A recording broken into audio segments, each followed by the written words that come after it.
د مامون مسلمان زما ورور دی داغه کور رانیدل والله چې داسې دی لکه زما کور رانیدل. بسم الله الرحمن الرحیم.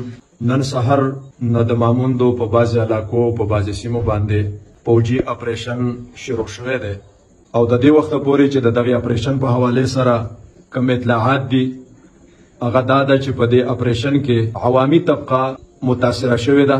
ډېر کسان داسې دي چې هغه شهیدان شوي دي، ډېر کسان د درجنو په تعداد کې هغه زخمیان دي، څه کورونه په نښه شوي دي، څه ګاډي په نښه شوي دي. او دا اطلاعات هم د هغه ځای نه بعضې ملګري راکوي چې بعضې زخمیان په کورونو کې محصور دي، فریقین د هغې د کورونو نه محاصره کړې ده، نو هغې خپل مریضان اسپتال ته د علاج معالجې دپاره بر وخت رسولی نشي، اوس هم په زخمی حالت کې دي.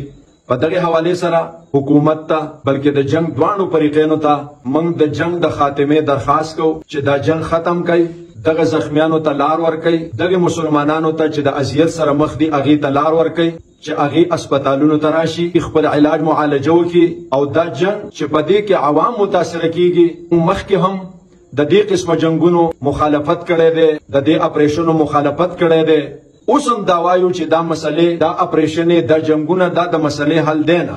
موږ مسلمانان یو، د مامون مسلمان زما ورور دی داغه کور رانیدل والله چې داسې دی لکه زما کور رانیدل، داغه بچې زخمی کول او شهید کول دا داسې دی لکه زما بچې زخمی کول او شهید کول.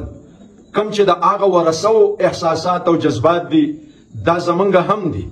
لہذا په دې قوم باندې په دې ولس باندې رحم وکئ، د جنگ ته خاتمه ورکړي.